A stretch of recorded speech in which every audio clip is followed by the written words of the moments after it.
Craft brews and casual conversations. It's going to be noisy. It's going to be barky. We are out in the wilderness. We are out fighting the elements. Ma Nature is not on our side today. So if you hear any woodland creatures, any fighting, any hooting, any hollering, well, it's just because we're hitting the mean streets of the world, and we are trying effortlessly to, in our endless recruitment of those who are not yet members of the Porch Pint Society, working on it. So if you hear some noise, hey, it is what it is. That's the world we live in. Sometimes life throws you a turd sandwich, and a wise man once told me, you just got to take a bite every once in a while. And with that, from the other side of the continent, Rob says the words. Yeah, you should redefine what you consider a wise man. But yeah, cue it up. Cue it. You're about to hear the greatest show of your life.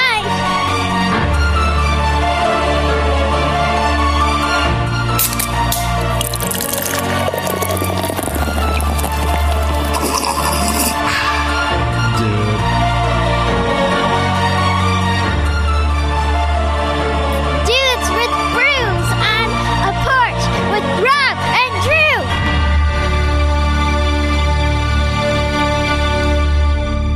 Here we are once again, Dudes with Brews on a Porch. My name is Drew. His name is Rob. Let's dive into the beer that I'm... Are you drinking a beer, Rob? I'm thinking about drinking vodka on the rocks. Disgusting. After the day I've had. But that's fine. That's your poison, and we're not going to judge you or discriminate you for that. I'm drinking... Well, I'm not going to go in the kitchen because the animals finally stop barking, and if I take a step towards the kitchen, they will think I'm going to feed them, and I'm not going to do that. Yeah. We want to make sure they continue to shut the hell up. I'm just kidding. My animals are making noise too. I'm drinking Toppling and Goliath. They're Cyber Sue. So we've had King Sue, we've had Pseudo Sue, but we've never had the Cyber Sue. It is an IPA. In the battle against boring IPAs, this beastly brew has your back. It's bursting with tropical fruit notes from a killer squad of Citra, Mosaic, and Simcoe hops that create mango, pineapple, and fresh tangerine aromas. Raise your glass and charge ahead. With Cyber Sue on your side, you'll surely come out the victor. 7.2 on the ABVs, 65 on the IBUs. It's a delicious beer. I like Toppling Goliath a lot. Pseudo Sue was one of the first beers that I really fell in love with. So when I saw the Cyber Sue, I was like, oh, I got to give this a shot and enjoy it. It's Toppling Goliath out there in Decorah, Iowa, but distributes, I think, pretty far out there. So Pseudo Sue, maybe the Cyber Sue is readily available at a lot of different places. I've been waiting a while, so I have been sipping it because I was like, this fucker's going to get hot if I don't start sipping. It took too long to get here. I asked for an earlier time. You did ask for an earlier time, and then we could have just started at the normal time almost. We could have, yeah. I'm sorry about that. It just today got crazy. It's crazy. My coworker called in. My other coworker can't use his arm, so he's on leave. Found that out on Monday.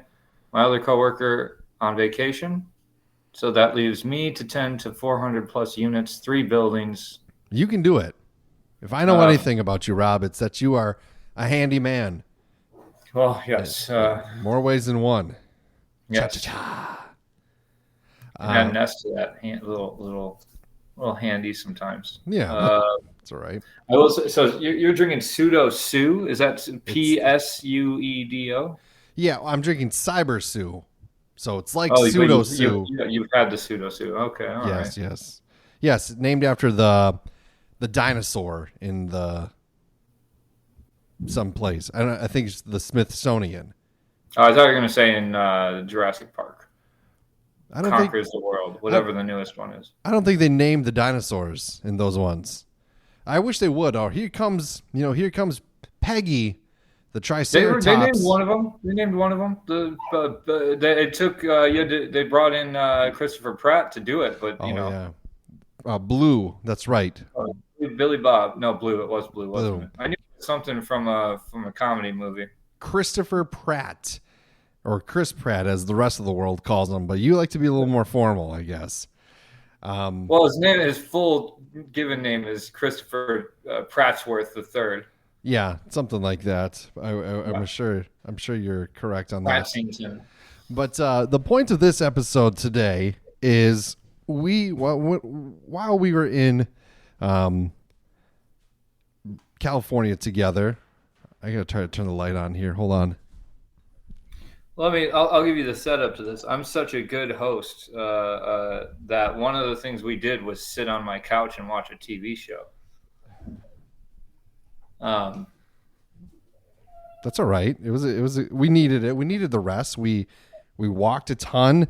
We sweated a bunch. We had indulged the entire weekend with alcohol and greasy food. So, we had to decompress a little bit. I wasn't against it. I wasn't upset about it. Me neither. But we watched an episode of last week today, and in last it, week, yeah, is this what people think of me when I get all their stuff wrong by one word?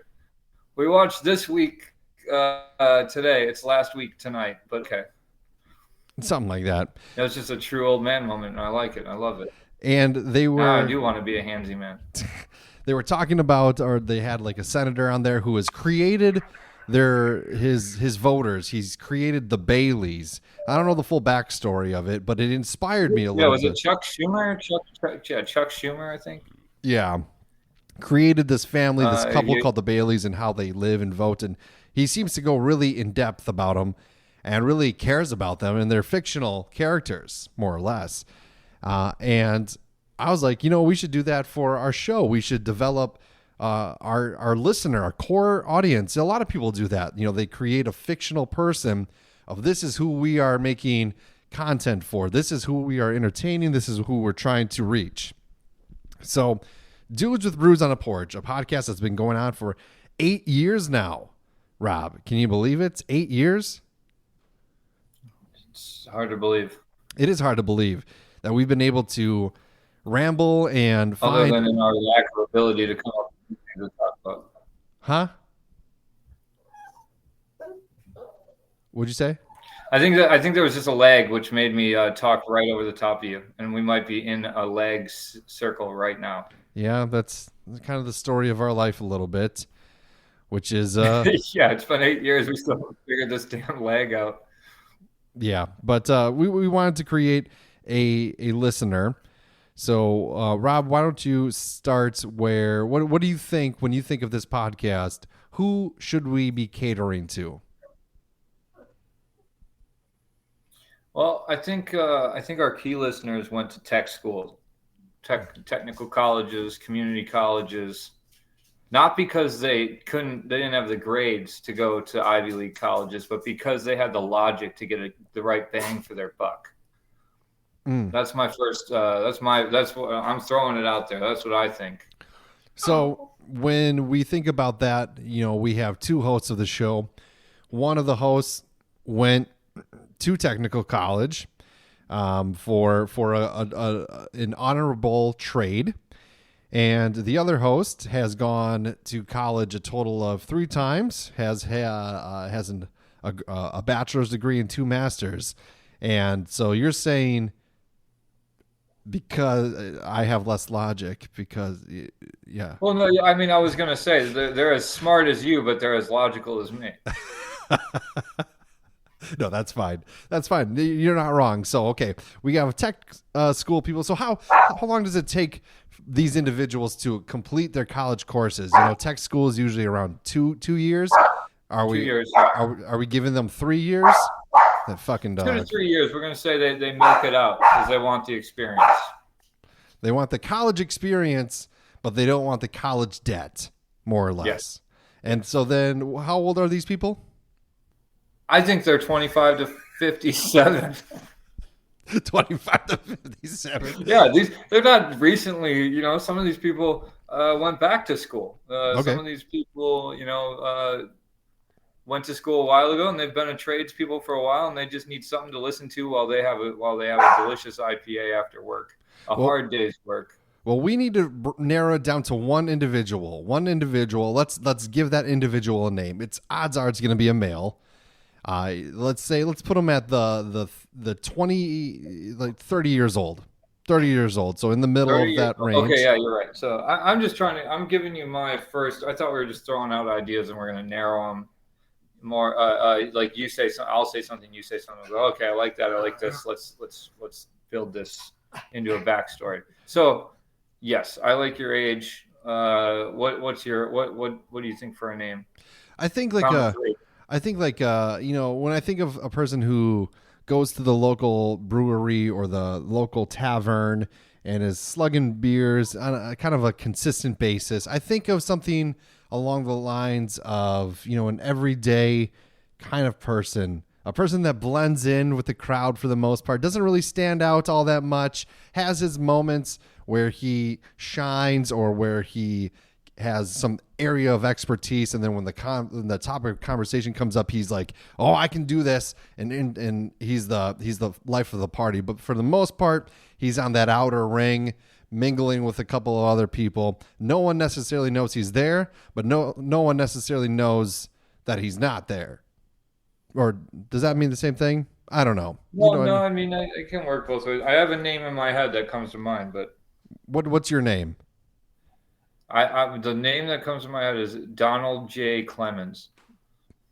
That's a little too close to, but sure, Donald. What was the name? What was the other name? Was it Don? I was thinking I'm just thinking Donald J. That's like the president. Oh wow, I didn't even realize that. Yeah, well, I was just thinking of Donnie. You can call him Don. You can call him Donnie. You can call him Donald. Well, that's a good one. You're right. We need to get away from that. But I feel like it needs to be a name of somebody who, for what your description just was, it's somebody who's got a name that can be a bunch of different names, and everybody calls them something different based on the interactions that they have with them. Right. I was just about to say that. A person that has a name that can be shortened or adjusted, and he goes with it no matter what. Something along the lines of Richard Nixon. Damn it. I did it again. Something along the lines of maybe like a Steven. I like that, Steven. We got Stevie. You got Steve, Steve-O. Right, or a David. I don't like David. You don't like David? All right. So let's say Steven. So Steven sounds like somebody that would drink a craft beer over a Modelo. Right. Or a Corona or a Bud Light, I guess. Right. So how much does Steven know about beer? Steven is 30 years old. He's in tech school. Let's say he's in year 2 of 3 years. He's about that halfway mark, getting his education on a little bit. So he's working. What's his job? He goes to a factory of sorts. Maybe he's a retail worker. Do you think he's still in college? I would like to think, yeah. He's worked in retail for a while, and now he's like, you know what? I'm going to school for a trade, and I'm going to make some real money. I'm 30 years old. It's time to make that shift. Steven is a craft brew connoisseur on a tech school budget, and he listens to our show so he wants to know if the beer is drinkable before he's going to go out and buy it. Okay. And I think his day job or his night job, I think he's a security guard, and he listens to our show while he's a nighttime security guard, and he listens to our show on the clock, even though he's not supposed to. I like that. It's such a dull job because it's at a location which nobody would even remotely consider trying to break into or trying to stir up a ruckus or steal any of the whatever's being manufactured there. So I would like to think he's a security guard for a place that's like a warehouse or some sort of manufacturing place plant. That manufactures black leather gloves. You would never go steal those because you need those to go steal something. So there you go. You can't go steal them because how would you without black leather gloves in the first place? Right. And if you already have the black leather gloves, well then you have no reason to steal anymore. Yeah, exactly. Leather. So I mean, it's but something along those lines. probably. What's his trade? Does he go to tech school for electrical work or plumbing or I'd say plumbing. Plumbing sounds good. Plumbing? I think so. Yeah. He's not afraid to get a little dirty here and there. He appreciates a good day's work. He feels accomplished when he completes the tasks. He's got the heart of a worker, and he's smart enough where he's like, I can fix some complex plumbing issues. So that's what I think when I think of Steven. I think he's capable. He's like he's 5'11" and a half, maybe 6 foot. He weighs maybe 205. 205. All right, he's got a little bit of a beer gut. He's a beer gut. He's dabbled in the world of craft beer, and then he is now like getting more and more into it because we have discussed it for so long now. And then he also was interested in paranormal things. Like he's really like the everyday kind of person that from the outside you're like, yeah, he's a regular fella. But on the inside, he's got the heart of gold. He's got the work ethic of, I don't know, Paul Bunyan. Was he a good worker? I'm not really sure. I don't know much about that guy. Maybe John Henry. He had a good work ethic, right? Who's that? He's the guy that beat the machine that would drive railroad ties into the tracks. Sure. John Henry. He beat the steam machine. Yeah. And he also enjoys a good laugh. Is he single? Is he ready to mingle, or is he in an established relationship? I don't think he wants to be in a relationship. Okay. I think we're honestly losing him as a listener. Oh, right now because we talk too much about love? The deeper we get into our relationships. But that's neither here nor there. We're going to get back on track, Stephen. I think he drives a 1998 Toyota Corolla that's rusted out in the wheel wells. All right. But he doesn't want to, he's in that college life, that tech school life where he probably could get a car loan, but he doesn't want to. So he's like, I'm going to drive this car until its final little spout of gas, until it's officially 100% dead, because that then just creates more waste. He cares about the environment. What's his family life like? Where does he live? Is he in his parents' basement playing video games occasionally? Stumbling upon the darker areas of the internet that are legal, but you know what you wouldn't want your mother to see? I'm going to leave that up to you. I don't know. I can't. To me, I don't think so. No, he doesn't stumble upon the occasional adult website. Like, does he have a gambling problem? Does he do DraftKings? He could be a gambler. I think he could be a gambler. Maybe that's why he doesn't buy the new car, because while I was gonna put this money down on a down payment for a car, but I actually just updated my weekly fantasy draft on DraftKings for $200 and lost. Yeah, I mean, if he's already trying to pinch pennies by listening to us to see which craft brews are good. Does he own any of our merchandise? Is he that dedicated of a listener yet? I don't think so.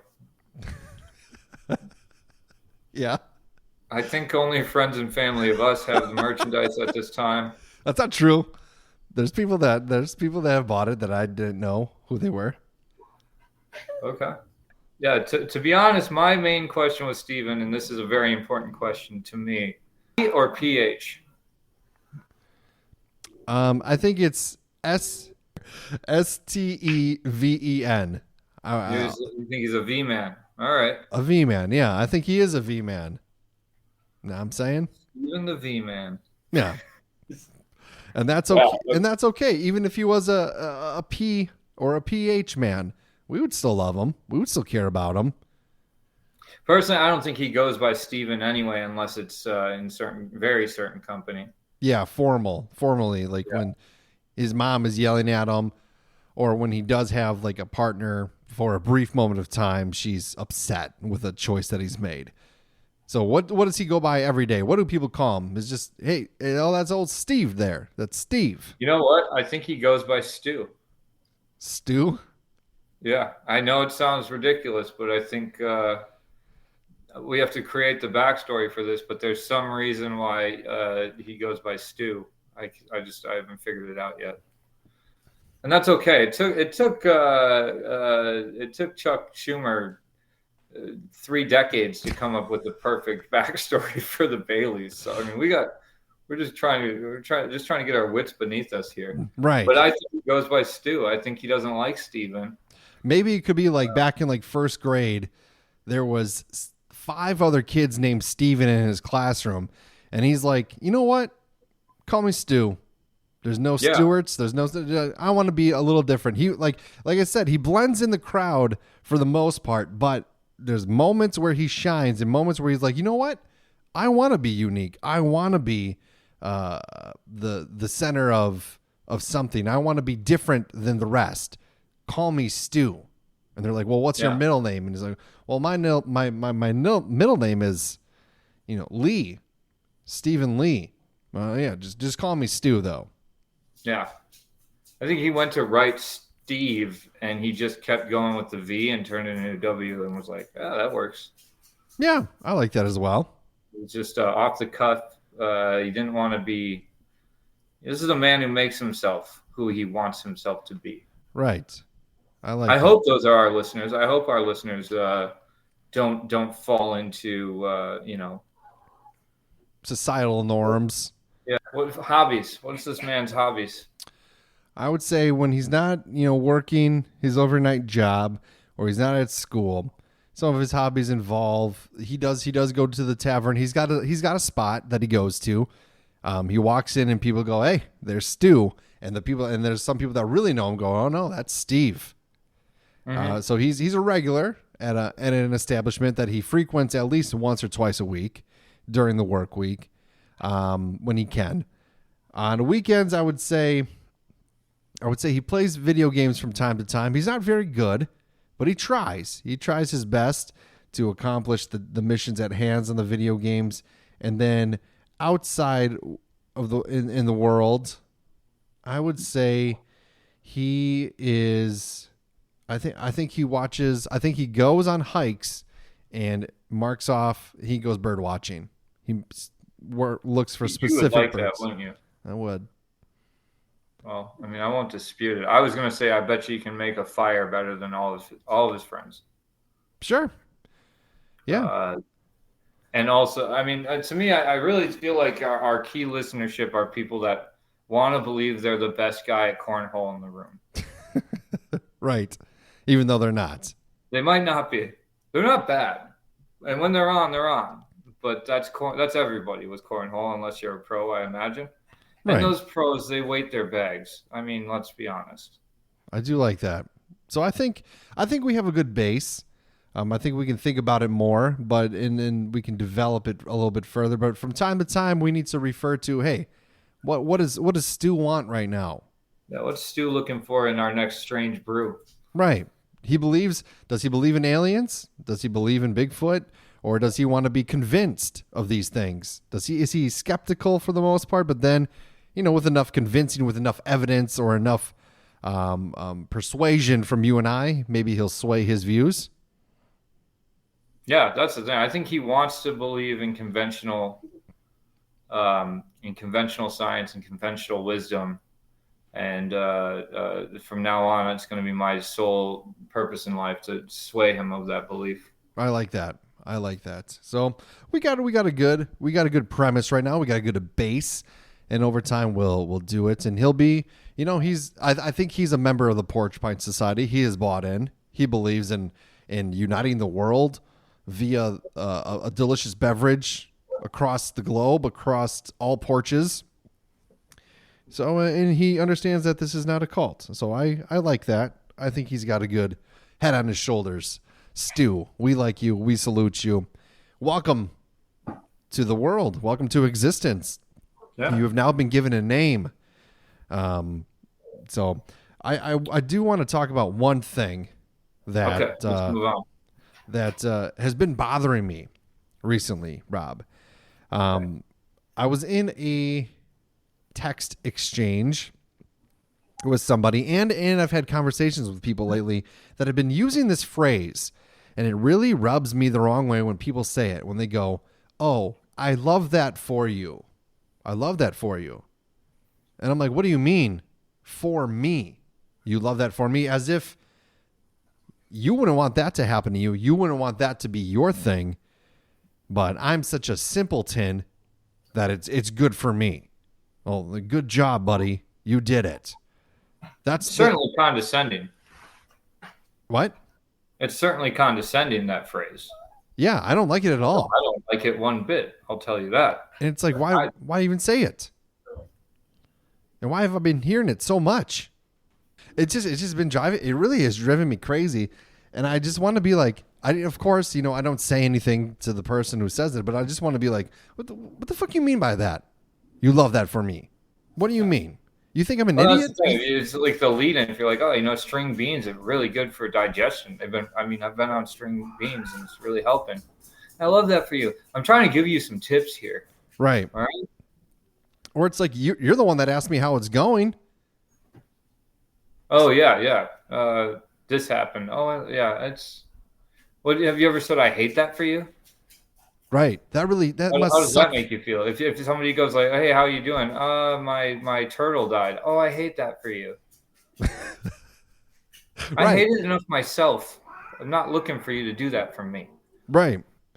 It just really irritates me, and I just want to be like, listen, you're not better than me. We all have our problems. And if you know what, I'm finding I'm finding joy in something that's simple. Can't you just say, "Oh, that's good"? Yeah, awesome, really nice. Yeah, not my cup of tea, but I'm glad. Right. Whatever. And you don't even need to say that. I wasn't looking for your input that way. Right. I love that for you, you blubbering fucking moron. It's only in text message, I imagine. Do you hear people say that in words? I mean, I don't know. I think I have heard somebody say it, but more so in text. Yes. I feel like the only time I hear it, I've definitely heard those words, and I feel like it was probably I don't know, like an estranged aunt or something, or somebody that you see at a family reunion after 5 years, and you never talk to them otherwise, and but everyday conversation, I don't know. It really bothers me, and it's like, let's dig down into your life. Let's dig down into your psyche, and let's see how things are going for you. Let me pick out something that I think, I accomplished that when I was in 5th grade, and you're just doing it now when you're a full-grown adult. You son of a bitch. Right. I love that for you. I've never said that to anybody, nor will I ever. I think that's the world's biggest insult you could ever say to anybody. I'd rather you tell me, "Drew, I think you are a complete and utter moron. I think the way you live life is one of the most degenerative tactics I've ever seen. It's a pitiful attempt at this thing called the American dream that you are pursuing. And I just want you to know, I think you suck." I'd rather somebody be like straightforward and upfront with me than tell me, "Oh, I love that for you." Yeah, so you think somebody should say something, just be negative to you instead? I think so, because they're essentially saying that anyways. Yeah, I love that for you. That's what you want. Right. It's fucking. For me, it was always the term "butthurt" is like one of the most cringy phrases, like two words you can put together and be like, "Don't be so butthurt about it." That one, I'm so glad that's kind of left the lexicon a little bit, but when that started to be a thing 10 years ago, that all my friends said, "Oh, it just made me cringe every time." Like, fuck you. That's such a stupid way to say, like, you're upset. Like, don't, it's like, don't get your panties in a bunch, or don't, chill out, or whatever. Don't get so butthurt, or you got all butthurt about it. And it's like, you mean he got heart hurt? You mean his heart was hurt by what you said? Right. And he was saddened by it, and then you added insult to heart injury. And if you're saying don't be so butthurt, really, you should be concerned if that's your friend. If their butt is hurting, you should be like, you might want to get your prostate examined. I know you're young and you're not at that age threshold yet, but you should really get that looked at because you could be deathly ill if your butt is hurting. You know. I have a leg issue. So, yeah, I don't like the term butt hurt. Should we wrap this up? Well, all right. Well, I hope nobody is butthurt. You would love it. I hope nobody is butthurt about the shortness of this episode. It just was, we try to be consistent. We try to be weekly, and sometimes it just doesn't pan out the way that it should. But you know what? We made the episode. People can listen to it. There's some funny points in it, and you know what? As a listener, I love that for you. That we have gifted you this experience. If your butt does hurt, please seek medical attention. That's not something you should be playing with. All right. Maybe that's why it hurts. Right. Oh, if you're playing with it too much. I drank Cyber Sue, and I put it down pretty quickly because it was half gone by the time we started this. It was delicious. It was good. It was my last one. I've had it before. Oh God, I did a little something wrong where I didn't experience something for the first time on mic, but I do like it. It is good, and I encourage you to drink it. Please go to our link tree, linktr.ee/dudes with brews. Our friend Adam is allowing me to kind of play around with potentially developing a new website for us, Rob. Adam is a very smart man, and he can help you and your business build a wonderful design for your website. He's been doing that for a lot of great places all across the country, which is awesome. So you should really consider taking a look at that. You're asking, what is the name of the business in which he does it? It's Air Wing Webworks. So Air Wing Webworks is the company. Can you spell air? AIR. Okay. And then there's a lot of different ways. There's two different ways to spell air. Yeah, like the air we breathe. Go there, and if you got something going on, maybe you got a landscaping business, maybe you got whatever it may be, podcast, merch. Want to be handyman? Have him hook you up with a website. It does cost money. He doesn't do it for free, which he shouldn't, because it's a good product and he knows what he's doing. All right. So please frequent him, give him the money, and drink beer.